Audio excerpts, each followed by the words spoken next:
నమస్తే, welcome to 99 TV time task ప్రోగ్రామ్కి స్వాగతం. సీనియర్ జర్నలిస్ట్ సాయికృష్ణ గారు. సాయికృష్ణ గారు, బొద్దింకల పోరాటం ఫేజ్ 2.0 అనుకోవాలేమో. సెప్టెంబర్ 5న మళ్ళీ ఢిల్లీలో నిరసనలకి వాళ్ళు ప్లాన్ చేశారు. బ్రిక్స్ సమావేశాలకు ముందు ఢిల్లీలో నిరసనలు.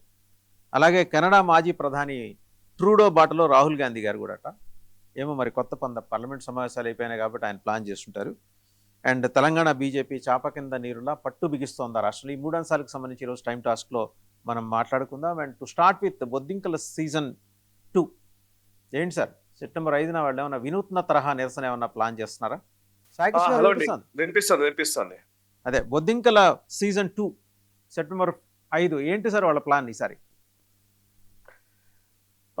ప్రస్తుతం యాక్చువల్లీ మనము ఈ డిస్కషన్స్ మనం ఈ కొంతకాలంగా ఒక నెల రోజుల నుంచి మనం చూస్తూ ఉన్నాం. కానీ నెల రోజుల నుంచి కాక్రోచ్ జనతా పార్టీ బొద్దింకలు వాళ్ళ తదుపరి కార్యాచరణ మీద ప్లానింగ్ లో నిమగ్నమయ్యారు. ఈ మధ్యలో స్కూల్ ఠీక్ కరో అనే ఒక క్యాంపెయిన్ కి శ్రీకారం చుట్టారు. అక్కడక్కడ కొన్ని స్కూల్స్ కి సందర్శించడము అవన్నీ చేశారు.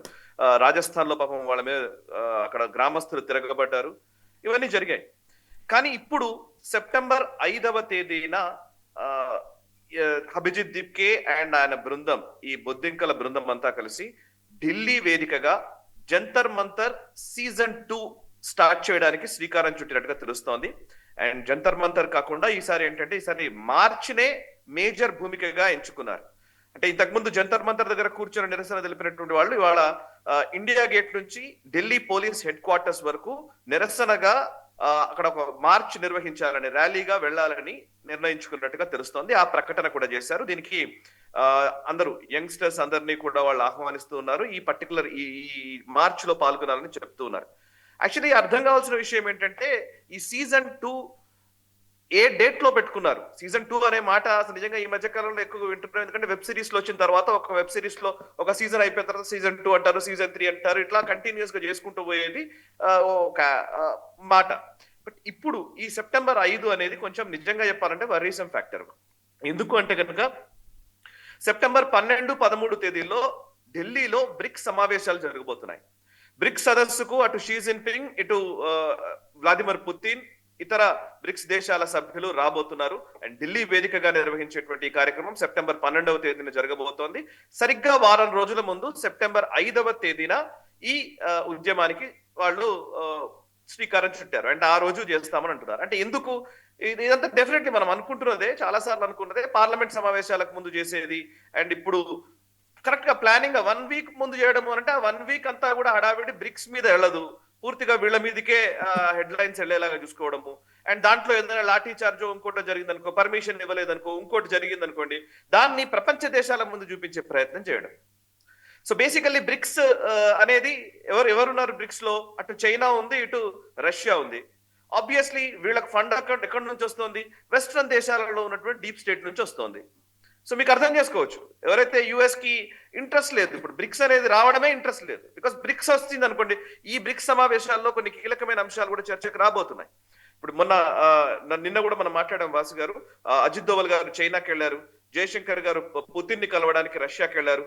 వాళ్ళిద్దరిని కనుక తీసుకొస్తే, వాళ్ళిద్దరు కనుక ఇక్కడ ఉంటే, భారతదేశంలో జరిగేటువంటి పుతిన్ అండ్ షీ జిన్పింగ్ ఇద్దరి మీటింగ్ కనుక జరిగితే డెఫినెట్లీ అది అమెరికాకి నచ్చదు. సో జియో పాలిటిక్స్ చూస్తేనేమో, ముఖ్యంగా డిప్లొమసీ లేదా దౌత్యపరమైన అంశాలు చూస్తేనేమో అమెరికాకి ఇష్టం లేదు. అండ్ ఇంకోవైపు చైనాకు కూడా ఈ అన్రెస్ట్ కావడం ఇష్టమే. ఓకే, సో దట్ చైనా తన ఆధిపత్యాన్ని చూపించడానికి అవకాశం ఉంటుంది. సో ఇప్పుడు ఈ బొద్దింకల ప్రొటెస్ట్ కి సెప్టెంబర్ 5వ తేదీన ఇండియా గేట్ నుంచి ఢిల్లీ పోలీస్ హెడ్ క్వార్టర్స్ వరకు మార్చ్ అన్నారు. పీస్ఫుల్ ప్రొటెస్ట్ అని చెప్తున్నారు. ఎంత మేర పీస్ఫుల్ ప్రొటెస్ట్ ఉంటుందో మనం గతంలో చూసాం. ఈవెన్ జంతర్ మంతర్ నుంచి పార్లమెంట్ కు వచ్చినప్పుడు ఎట్లాంటి పీస్ఫుల్ ప్రొటెస్ట్ జరిగిందో మనకు తెలుసు. పోలీసుల్ని కొట్టిన సందర్భాలు అవన్నీ మనం చూసాం కదా. సో ఇమీడియట్లీ ఏదన్నా అట్లాంటి, అఫ్ కోర్స్ ర్యాలీ అనగానే దానికి పర్మిషన్ ఇవ్వరు. ర్యాలీకి పర్మిషన్ ఉండనప్పుడు, పర్మిషన్ లేదు కాబట్టి మా మీద అణిచివేత ధోరణి, మీరు నిరంకుశ పాలన నడుస్తోంది, ఇవన్నీ మళ్ళీ ముందుకు తీసుకొచ్చే ప్రయత్నం చేస్తారు. సో అంటే ఇది ఒకటి సార్, బ్రిక్స్ సమావేశాలు జరుగుతున్నాయంటే అత్యంత కట్టుదిట్టమైన భద్రత ఉండాలి. వివిధ దేశాల నుంచి వస్తారు కాబట్టి. ఆ నేపథ్యంలో ఇలాంటి ర్యాలీస్కి పర్మిషన్ ఇస్తే మరి దేశవ్యాప్తంగా చాలామంది జన్జీ యువత అక్కడికి చేరుకున్నారండి. అంటే యువతని వాళ్ళు అంటారు, అందులో అసాంఘిక శక్తులు కూడా వచ్చే ప్రమాదం కనిపిస్తుంది. కాబట్టి చేరుకున్నాను అనుకోండి అప్పుడు పరిస్థితి ఏంటి? అలాగే మొన్న ఆ రోజు జంతర్ మంతర్ దగ్గర హింసాకాండ జరిగిన రోజున వాస్తవానికి ప్రముఖ ఉగ్రవాది మిర్వాయిజ్ ఉమర్ ఫరూక్ రావాల్సింది ఆ రోజు. జమ్మూ కాశ్మీర్లో వరదల కారణంగా కాశ్మీర్ ముఖ్యమంత్రి ఆయన ఒమర్ అబ్దుల్లా వాళ్ళ కార్యక్రమాన్ని రద్దు చేసుకున్నారు.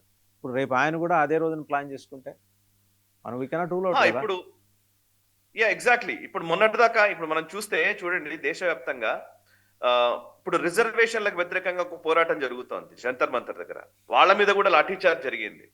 సో జంతర్ మంతర్ దగ్గరనే రిజర్వేషన్లకు వ్యతిరేకంగా జరుగుతున్న పోరాటానికి ఎక్కడ అసలు మీడియాలో స్పేస్ లేదు. బట్ అభిజిత్ దిప్కే జంతర్ ఈ పర్టికులర్ ఈ కాక్రోచ్ జనతా పార్టీ వీళ్ళు చేస్తున్న దానికి మాత్రం నిజమైన నిరసన. ఎవరైనా సరే డిసెంట్ అంటే నిరసన అంటే అందరికీ ప్రజాస్వామ్య హక్కు ఉంటుంది, అందరూ దాన్ని నిరసన తెలిపే హక్కు ఉంటుంది. బట్ రిజర్వేషన్ల కోసం వ్యతిరేకంగా అక్కడ చేస్తున్నటువంటి వాళ్ళ విషయంలో మాత్రం మాట్లాడకూడదు. సో అది సైలెన్స్. జార్ఖండ్ లో ప్రొటెస్ట్లు జరుగుతాయి, నో, అసలు ఎవరు దానికి ట్రాక్షన్ ఇవ్వరు. అండ్ మీరు అబ్జర్వ్ చేస్తే అంటే ఎక్కడ మొదలవుతోంది, ఎవరికి హెడ్ లైన్స్ ఇస్తున్నారు, ఎవరిని ప్రెజెంట్ చేయాలనుకుంటున్నారు, ఎవరి ద్వారా ఎవరు లబ్ధి పొందాలనుకుంటున్నారు అనేది మనకు క్లియర్ గా అర్థమవుతుంది. నిన్ననే అభిజిత్ దిప్కే వీళ్ళు ఏదో ఒక కాంక్లేవ్ లోనే ఏదో ఛానల్లో నిర్వహిస్తే అక్కడ మాట్లాడుతున్నప్పుడు మీకు ఇష్టమైన సీఎం ఎవరు అని అడిగితే ఏ పేర్లు చెప్పారు తెలుసా? పినరాయి విజయన్, స్టాలిన్ అండ్ అరవింద్ కేజ్రీవాల్, ఓకే, వీళ్ళ పేర్లు చెప్పారు. సో నిజంగా చెప్పాలంటే ముగ్గురు ఓడిపోయారు, ముగ్గురు ప్రభుత్వం కోల్పోయినాయి. అటు అరవింద్ కేజ్రీవాల్ ఢిల్లీలో ఓటమి పాలయ్యారు, అండ్ ఇటు పినరాయి విజయన్ కేరళలో ఓటమి పాలయ్యారు, ఇంకోవైపు స్టాలిన్ తమిళనాడులో ఓటమి పాలయ్యారు. బట్ వీళ్ళు ముగ్గురు బెస్ట్ సీఎంస్ అట వీళ్ళ దృష్టిలో. అంటే మీరు చూడాలంటే ఓడిపోతేనే కాదు, ఇంకోటి ఏంటంటే నిజంగానే పోనీ వీళ్ళు ఏమైనా అద్భుతాలు చేశారా, ప్రజా తీర్పు ఏంటి, వీళ్ళు మాట్లాడేది ఏంటి లెక్కేయండి. ఇప్పుడు ప్రజా తీర్పు మాకు అక్కర్లేదు సార్. నరేంద్ర మోదీ గెలిచారు, నరేంద్ర మోదీ ప్రధానిగా ఉన్నారు. ప్రధానిగా ఉన్నటువంటి వ్యక్తి లేదా ప్రభుత్వానికి కొన్ని లెక్కలు ఉంటాయి, కొన్ని నిజంగా చెప్పాలంటే కొన్ని నియమాలు ఉంటాయి, విధానాలు ఉంటాయి, దానికి అనుగుణంగా వాళ్ళు యాక్ట్ చేస్తారు. సో అలాంటి ఏం అక్కర్లేదు మాకు ఇవాళ మేము మాట్లాడమే రేపు మీరు పని చేయాలంతే, దట్స్ ఇట్. సో అంటే స్ట్రీట్స్ లో వీధుల్లో మేము నిర్ణయాలు చేస్తాము, మేము ఏమి నిర్ణయాలు చేస్తామో, మేము ఏం డిమాండ్లు చేస్తామో వాటిని మీరు నెరవేర్చడానికే ప్రభుత్వం ఉంది. ఇది ఇవాళ వస్తున్నటువంటి ఒక వింత వైఖరి. ఈ వైఖరి కరెక్ట్ కాదు ప్రజాస్వామ్య దేశంలో. చూడాలంటే బ్రిక్స్ దేశాలు ఎలా రెస్పాండ్ అవుతాయి ఈ నిరసన, ఎందుకంటే వాళ్ళ భయాలు వాళ్ళకు ఉంటాయి కాబట్టి we need to wait. And next topic లోకి వెళ్ళేసరికి సార్, కెనడా మాజీ ప్రధాని బాటలో జస్టిన్ ట్రూడో బాటలో రాహుల్ గాంధీ గారు వెళ్తున్నారట. ఆ బాటకున్న ప్రత్యేకత ఏంటి, దాన్ని ఎంచుకోవటానికి గల స్పెషాలిటీ ఏంటి? మీరు సార్ మనం చాలాసార్లు మాట్లాడుతున్నాము, రాహుల్ గాంధీ ఈ మధ్య కాలంలో చేస్తున్నటువంటి ఆయన బేసికల్లీ ఆయన వైఖరి చూస్తూ ఉంటే చూడండి మీరు, ఆయన టీ షర్ట్స్ లోకి వచ్చేసాడు. అంతకుముందు లాల్చీల్లో తిరిగేవాడు రాహుల్ గాంధీ, లాల్చీ నుంచి వైట్ టీ షర్ట్ లోకి వచ్చాడు. ఈ మధ్య కాలంలో ఏంటంటే లెనిన్ షర్ట్స్ లేదా హాఫ్ స్లీవ్ షర్ట్స్, ఇంకా చెప్పాలంటే ఆ మజిల్స్ కనిపించేలాగా చూపించే ఒక ప్రయత్నము.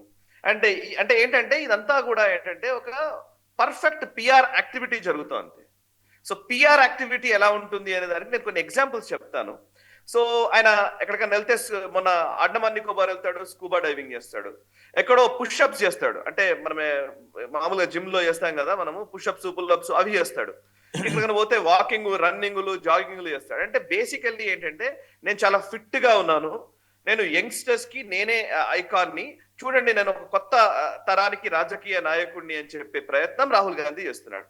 ఇది ఈ మధ్య కాలంలో ఎందుకు, అంతకుముందు లాల్చీలో ఉన్నవాడు టీ షర్ట్ లోకి వచ్చినప్పుడే నేను ఈ మాట చెప్పాను. యాక్చువల్లీ ఇది ఎవరు అని అంటే ఈ మధ్య ఇంకా అది ఎక్కువైపోయింది. ఇప్పుడు ఈవెన్ యూత్ మీటింగ్స్ లో వీటిలో మాట్లాడుతున్నాడు కదా. సో దీనికి నేపథ్యం ఏంటంటే 2015లో జస్టిన్ ట్రూడో కోసమనే ఒక క్యాంపెయిన్ మొదలైంది కెనడాలో.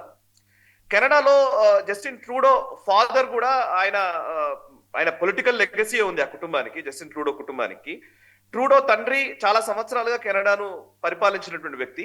ఆయన తనయుడిగా ఆయన రాజకీయాల్లోకి వచ్చాడు, సేమ్ రాహుల్ గాంధీ లాగానే. జస్టిన్ ట్రూడో వచ్చినప్పుడు ఆయన్ని విపరీతంగా చాలా మంది విమర్శించారు. అంటే విమర్శించిన సందర్భాలు అంటే ఏంటంటే ఆయన యంగ్స్టర్, ఆయన ఒక లెగసీ అంటే బేసికల్లీ ఒక రాజకీయ కుటుంబం నుంచి వచ్చిన వాడు, అండ్ ఆయన ఆ నెపోటిజం ఇట్లాంటివన్నీ మాట్లాడారు. బట్ దానికి జస్టిన్ ట్రూడోకి అనుకూలంగా, జస్టిన్ ట్రూడో ఎవరు అని అంటే కనుక మనం అర్థం చేసుకోవాలి, జస్టిన్ ట్రూడోని ఎలా ఎలివేట్ చేశారు అని అంటే ఈ లెఫ్ట్ లిబరల్ అండ్ ఈ పర్టికులర్ డీప్ స్టేట్ కి సంబంధించినటువంటి ప్రాజెక్ట్ లో భాగంగా జస్టిన్ ట్రూడోని ప్రెజెంట్ చేశారు. మీరు మనం చూడొచ్చు ఆయన జస్టిన్ ట్రూడో విధానాలు అన్ని చూస్తే ఆయన ప్రధాని అయిన తర్వాత తీసుకున్న నిర్ణయాలు విధానాలు ఆయన ఏవేవైతే అమలు పరిచినటువంటి పాలసీలు ఇవన్నీ ఉన్నాయో అన్ని డీప్ స్టేట్ కి అనుసంధానించబడి ఉంటాయి. ఏవైతే అనుకుంటారో వాటిని ఇంప్లిమెంట్ చేయడానికి ఒక మనిషి వచ్చాడు.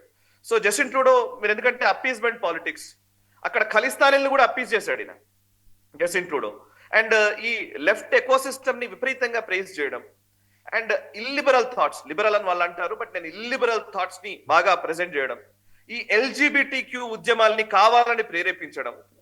ఎల్జిబిటిక్యూ అంటే దాన్ని తప్పు పట్టాల్సిన అవసరం లేదు, వాళ్ళ వ్యక్తిగతమైనటువంటి అంశం అది, బట్ దాన్ని సెలబ్రేట్ చేస్తారు, ప్రైడ్ మూమెంట్స్ అని ఇవన్నీ తీసుకురావడం.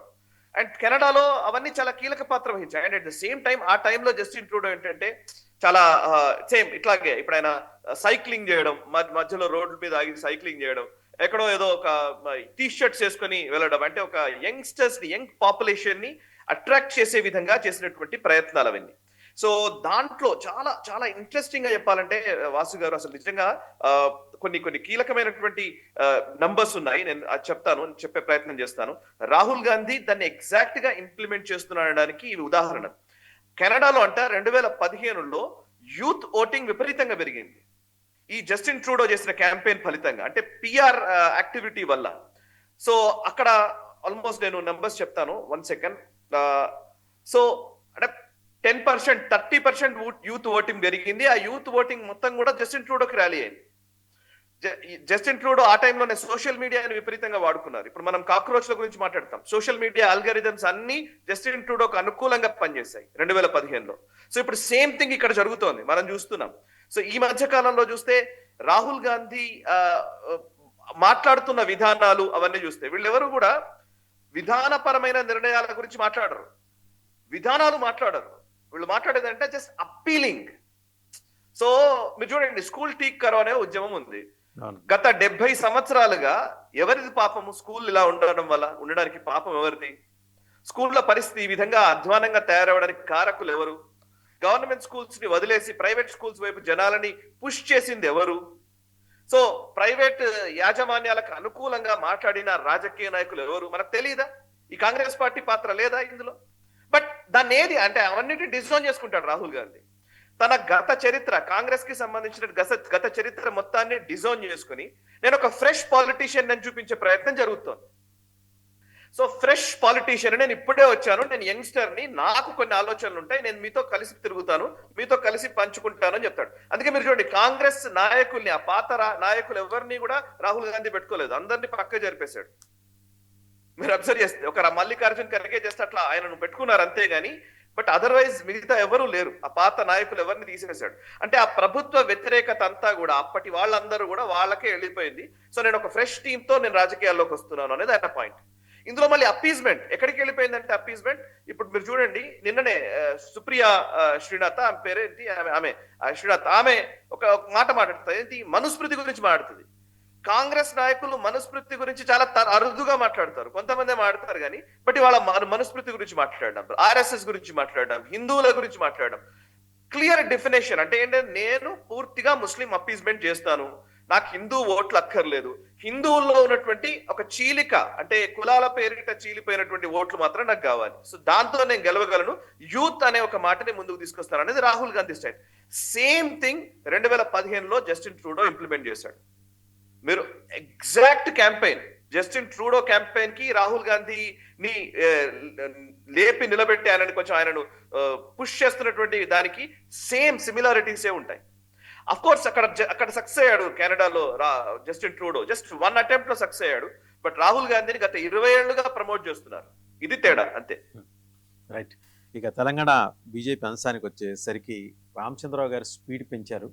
అంటే వచ్చిన మొదటి 3 నెలలు అధ్యక్షులు వారు వచ్చారు, చూశారు, చూస్తున్నారు, చూసి వెళ్ళిపోతున్నారని ఒక ఇంప్రెషన్ ఉండేది. వేరే డైరెక్ట్ యాక్షన్లోకి దిగినట్టు కనిపిస్తుంది. ఎందుకంటే నిన్న చేసిన ఫీజు రీయింబర్స్మెంట్ దీక్ష, నిమ్మరసం ఇచ్చి లక్ష్మణ్ గారు ఆ దీక్ష విరమింపజేశారు. యాక్టివిటీస్ని పెంచుతున్నారు. అలాగే రకరకాలుగా విడిపోయి ఉన్న నాయకుల మధ్య యూనిటీ కోసం అని చెప్పేసి చాలా గట్టిగానే ప్రయత్నాలు చేస్తున్నారు. సరే, అందులో భాగంగా లక్ష్మణ్ గారి ఇంట్లో రాజేంద్ర గారు, తర్వాత మనకి బండి సంజయ్ గారు వెళ్ళి కలవటం, వాళ్ళు ఒక తాటి మీదకి వస్తామని అంటాం. సబ్సీక్వెంట్గా జరుగుతున్న డెవలప్మెంట్స్ చూస్తున్నారు కదా, విజువల్స్ ఆయన నిరాహార దీక్షకు సంబంధించి. మొత్తానికి ఏంటంటే జనాలకి కనెక్ట్ అయ్యే అంశాల మీద రామచంద్రరావు గారు ఆయన ఫోకస్ పెట్టినట్టున్నారు. నెమ్మదిగా తెలంగాణ పార్టీ మీద పట్టు సాధించే క్రమంలో ఆయన చేస్తున్న ఈ ప్రయత్నాలు విజయవంతం అవుతున్నాయని ఒక భావన కార్యకర్తలు వ్యక్తం అవుతుంది. నిజమేనా? ఖచ్చితంగా. అంటే మీరు ఆయన అధ్యక్ష బాధ్యతలు స్వీకరించి సంవత్సరం అవుతోంది. ఈ సంవత్సరంలో మొదట్లో ఆయన పార్టీ మీద పట్టు సంపాదించడము, అందరినీ కలుపుకుపోవడము, వాటి మీద ఎక్కువ దృష్టి పెట్టారు. తన టీం ని ఏర్పాటు చేసుకున్నారు. అండ్ ఆ టీం కూడా అంటే మనకు బయటకు హెడ్లైన్స్ లో ఎక్కడ కనిపించట్లేదు వాసు గారు. నేను చాలా ఇంటర్నల్ గా అక్కడ ఉన్న వాళ్ళతో మాట్లాడుతూ ఉంటాను. జనరల్ గా కూడా బయట లోపల ఏం జరుగుతుందో నాకు తెలుసు, అంత ఇన్ఫర్మేషన్.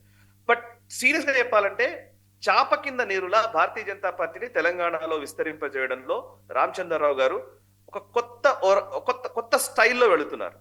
జనరల్ గా మనం పాలిటీషియన్స్ అంటే ఏమంటామంటే ఒక అధ్యక్షుడిగా నియమించబడగానే ఇమీడియట్లీ అధ్యక్షుడు అనగానే తక్కువ ఒక 100 జనాలను తీసుకురావడము, ఇట్లా ఏదో ఒక పెద్ద యాక్టివిటీ మనం ఎక్స్పెక్ట్ చేస్తాం. బట్ ఆయన ఆ పెద్ద యాక్టివిటీ జోలికి వెళ్ళలేదు. చిన్న నిర్ణయాలు, చిన్న ఎక్కడెక్కడైతే గ్యాప్స్ ఉన్నాయో వాటిని సెట్ చేసే ప్రయత్నంలో రామచంద్రరావు గారు పనిచేస్తున్నారు. And is doing wonderfully. Literally మాట్లాడితే లాస్ట్ 1 year లో నేను చెప్తాను, మీరు ఎప్పుడు ఎక్స్పెక్ట్ చేయలేదు పార్టీలో అందరు నాయకులు, ఇవాళ బండి సంజయ్ గారు, ఈటల రాజేందర్ గారు, లేకపోతే కిషన్ రెడ్డి గారు, లేకపోతే లక్ష్మణ్ గారు, అండ్ అటు అరవింద్ గారు, ధర్మపురి గారు, సో ఓవరాల్ గా ఉన్నటువంటి ఎంపీలు, ఎమ్మెల్యేలు, నాయకులు అందరూ కూడా వాళ్ళందరికీ తల్లో నాలుకలాగా, అంటే వాళ్ళందరికీ ఒక మధ్యలో ఒక కామన్ పాయింట్ లాగా రామచంద్రరావు గారు తనను తాను ప్లేస్ చేసుకున్నారు బాగా. అండ్ ఆయన ఎంచుకున్న సబ్జెక్ట్స్ చూస్తే లాస్ట్ 1 month లో నేను చూస్తున్నాను, అంటే ఇది బయటకి చూసే వాళ్ళకి ఏముంది అనిపిస్తుంది కానీ బట్ బీజేపీ సిస్టమ్ లో ఈ మార్పు కనబడుతోంది. నేను సిస్టమిక్ గా చెప్తున్నాను, గ్రౌండ్ లెవెల్ వరకు. బట్ బయటకి ఇది ఒక హట్టహాసంగా గ్రాండ్ గా కనిపించదు. అయితే ఇందులో ఒక 2 విషయాలండి. మన కాక్రోచ్ టైమ్లీ మూమెంట్స్ ఇవి. కాక్రోచ్ జనతా పార్టీ ఓవైపు ఉద్యమాలు చేస్తూ ఇదంతా నడుస్తున్న టైంలో మెటా ఇష్యూ రాగానే ఫస్ట్ తెలంగాణ నుంచే కంప్లైంట్ రైజ్ అయింది. మెటాక్ అగేన్స్ట్ గా తెలంగాణ నుంచి కంప్లైంట్ రైజ్ అయింది. సో ఇది దేశవ్యాప్తమైన ఇష్యూ అయింది. సో మెటా అల్గారిథమ్స్ ఎట్లా పెట్టుకొని ఎట్లా పుష్ చేస్తోంది, ఎట్లా మన జాతీయవాదులకు సంబంధించిన వాటిని ఎట్లా తగ్గిస్తోంది అనే అంశం మీద మెటాక్ అగేన్స్ట్ గా తెలంగాణలోనే కంప్లైంట్ రైజ్ చేయించారు. ఒకటి. అది చాలా కీలకం, టైమ్లీ అంశం అది. రెండోది, ఇప్పుడు ఆయన దీక్ష చేస్తున్నది ఏంటి? ఫీజు రియంబర్స్మెంట్ అని మీరు ప్రకటించినది ఉంది కదా పథకం.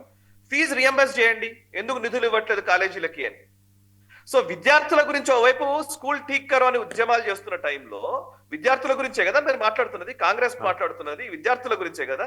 సో రామచంద్రరావు గారు విద్యార్థుల గురించే కదా మీరు మాట్లాడుతున్నది, మరి విద్యార్థులకు ఫీజు రియంబర్స్మెంట్ ఎందుకు చేయట్లేదు, నిధులు ఎందుకు రిలీజ్ చేయట్లేదు అనేది రామచంద్రరావు. ఇది టైమ్లీ అప్రోచ్ ఒక రకంగా చెప్పాలంటే. రెండోది, రాహుల్ గాంధీ మేము రాజస్థాన్ లో మీటింగ్ పెడతాను, ఇంకో దగ్గర పెడతానంటే రామచంద్రరావు గారు ఏమన్నారంటే మీరు వచ్చి ఇక్కడ మన గాంధీనగర్ లో మీటింగ్ పెట్టండి అన్నాడు. గాంధీనగర్ లో ఎందుకనంటే ఇక్కడ గ్రూప్స్ కోసం ప్రిపేర్ అవుతున్న వాళ్ళు కొన్ని 100,000 మంది పల్లెటూళ్ళ నుంచి వచ్చి ఇక్కడ ప్రిపేర్ అవుతూ ఉంటారు.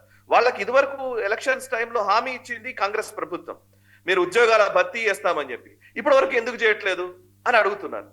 సో అంటే పాయింట్ ఏంటంటే ఏదైతే ప్రతిపక్షాలు ఎజెండాగా తీసుకుందో, కాంగ్రెస్ పార్టీ ఎజెండా తీసుకుందో ఆ ఎజెండాకి ఆల్టర్నేట్ గా దానికి ప్రత్యామ్నాయంగా దానికి కౌంటర్ చేస్తూ ఇంకొక ఉద్యమాన్ని క్రియేట్ చేసే ప్రయత్నం రామచంద్రరావు చేస్తున్నారు. బట్ అఫ్ కోర్స్ దీనికి హెడ్లైన్స్ పెద్దగా కనిపించకపోవచ్చు, మీడియాలో పెద్దగా కవరేజ్ రాకపోవచ్చు కానీ బట్ ఆ ఇంటర్నల్ ఎకో సిస్టమ్ లో ఒక కాన్ఫిడెన్స్ ని బిల్డ్ చేయడంలో మాత్రం ఇది పనిచేస్తోంది. అండ్ నిన్న కొన్ని విజువల్స్ వచ్చాయి, చాలా వైరల్ అవుతున్నాయి, బయట బాగా సర్క్యులేట్ అవుతున్నాయి. అదేంటంటే ఆయన అక్కడే కూర్చొని భజనలు చేస్తున్నాడు. సో అదేంటంటే ఈ కాంగ్రెస్ కి సంబంధించి ముఖ్యంగా దేశభక్తి గీతాల్ని వాడడము. అండ్ రామచంద్రరావు గారు అధ్యక్షుడు అక్కడ కూర్చున్నాడు, మొత్తం సిస్టమ్ అక్కడ ఉన్న వాళ్ళందరినీ నాయకులందరినీ కూర్చుని పెట్టేసి పార్టీ కార్యాలయంలో కూర్చొని దేశభక్తి గీతాలు పాడిస్తూ ఉన్నారు. ఇవన్నీ ఏంటంటే లిటరల్లీ ఒక సెక్షన్ ఆఫ్ పీపుల్ కి ఇవి రీచ్ అయ్యే అంశాలు. అండ్ ఆ పాయింట్ మనం ఇంతకు ముందంతా కూడా చూస్తే జాతీయ పార్టీ ఏదైతే నిర్ణయిస్తుందో ఆ పార్టీకి సంబంధించినటువంటి కార్యక్రమాలు ఇక్కడ ఉండేటి ఎక్కువగా. వీలైనంత వరకు జాతీయ పార్టీ పలానా కార్యక్రమం చేయండి అని అంటే ఇక్కడ కార్యక్రమం చేసేవాళ్ళు. బట్ వాటికి భిన్నంగా స్టేట్ పార్టీ కొన్ని కార్యక్రమాలు రూపొందించి దాన్ని స్టేట్ పాలిటిక్స్ లో వాళ్ళు ఒక అజెండాని క్రియేట్ చేసే ప్రయత్నం చేస్తున్నారు. మేబీ చూద్దాం. అండ్ ఇంకొకటి ఏంటంటే మీరు ఇందాక అడిగారు, బండి సంజయ్ గారు అండ్ ఈటల రాజేందర్ గారు కలుస్తున్నారన్న విషయం ఫస్ట్ టైం 99 టీవీలోనే బ్రేక్ చేశాం. మనమే మాట్లాడారు. రేపు జరగబోతుందనగా ఇదే సమయానికి ఇదే ప్రోగ్రామ్ లో మనం బ్రేక్ చేసాం. మనం మాట్లాడాము, నెక్స్ట్ డేనే వాళ్ళిద్దరు కలిశారు. అది చాలా సిగ్నిఫికెంట్ మూవ్ అది. అండ్ అది మాత్రమే కాదు, ఢిల్లీలో గత పార్లమెంట్ సెషన్స్ జరుగుతున్న టైంలోనే కిషన్ రెడ్డి గారింటికి అందరు ఎంపీలు అందరూ వచ్చారు, నాయకులందరూ కలిసి కూర్చున్నారు. అండ్ బండి సంజయ్ గారింటికి అందరు నాయకులు వెళ్ళారు, డిన్నర్లు లంచ్లు ఇవన్నీ జరుగుతున్నాయి. వెనకాల మనకు బయటకి వీళ్ళందరూ కలిసి లేరు అని అనిపిస్తుంది కానీ, బట్ టైమ్లీ రామచంద్రరావు గారు చూపిస్తున్న చొరవ కావచ్చు, అట్ ద సేమ్ టైం అందరినీ కలుపుకుపోతున్నటువంటి విధానం కావచ్చు, అందరూ కలవాలనుకుంటున్నటువంటి ఒక వాతావరణం అయితే బీజేపీకి ఏర్పడింది. లెట్స్ సీ వీళ్ళు నిజంగానే ఈ మొమెంటం కంటిన్యూ చేయగలుగుతారా, ప్రత్యామ్నాయ శక్తిగా ఎదగలుగుతారా? లెట్స్ సీ, చూద్దాం ఏమవుతుందో. అంటే యాజ్ ఇట్ ఈస్ గా ఇప్పుడు ఎంపీలందరూ ఒకే వేదిక మీదకి వచ్చారని మనం భావించవచ్చా? ఎంపీలు ఎమ్మెల్యేలు అందరూ ఎవరికి వాళ్ళు ఇంకా అలా ఎవరి కుంపట్లు వాళ్ళు ఇసురుకుంటూనే ఉన్నారా?